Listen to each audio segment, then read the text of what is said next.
ഇന്നും പതിവ് പോലെ നല്ല കടുപ്പത്തിലൊരു ചായ രാവിലെ അങ്ങ് ഇട്ടിട്ടുണ്ട്. ഇനി ആ അടുപ്പിലോട്ട് കുടിക്കാനുള്ള വെള്ളവും അങ്ങ് വെച്ചതിന് ശേഷം ചായ കുടിച്ചിട്ട് വന്നിട്ട് ബാക്കി പണികൾ ചെയ്യാം. അപ്പോൾ ഇന്ന് രാവിലെ ഇടിയപ്പമാണ് ഉണ്ടാക്കുന്നത്. ഇടിയപ്പമാണെന്നുണ്ടെങ്കിൽ കൂടുതൽ ദിവസവും ഞാനിവിടെ ഉണ്ടാക്കുന്നത് മുട്ടക്കറിയാണ്. അപ്പോൾ നമ്മുടെ വെള്ളം തിളച്ചു. ഇനി ഉപ്പൊക്കെ ഇട്ട് മാവിലോട്ട് ഒഴിച്ച് ഇളക്കി അങ്ങോട്ട് തണുക്കാനായിട്ട് മാറ്റി വെച്ചിട്ട് തേങ്ങ തിരുവിയെടുക്കാം.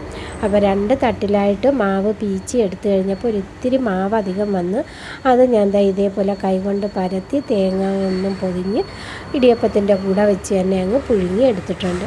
അപ്പോൾ നമ്മുടെ കറി ഇവിടെ റെഡിയായിട്ടുണ്ട്. ഇനി പുഴുങ്ങി വെച്ചിരുന്ന മുട്ട തോടൊക്കെ കളഞ്ഞ് അങ്ങോട്ട് ഇട്ട് കൊടുക്കുക. അപ്പം മുട്ടയുടെ തോട് കളഞ്ഞ് വന്നപ്പോൾ ഒരെണ്ണത്തിൻ്റെ മഞ്ഞക്കരു നല്ലതുപോലെ വെന്തിട്ടില്ലായിരുന്നു. അങ്ങനെ അതുപോലെ അങ്ങ് വെച്ച് ഗ്രേവിയൊക്കെ കോരി അതിൻ്റെ മുകളിലോട്ട് ഒഴിച്ച് അഡ്ജസ്റ്റ് ചെയ്തെടുത്ത്.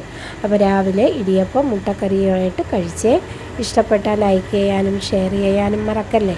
അടുത്തൊരു വീഡിയോ ആയിട്ട് ഇൻഷാ അല്ലാഹ് വീണ്ടും വരാം.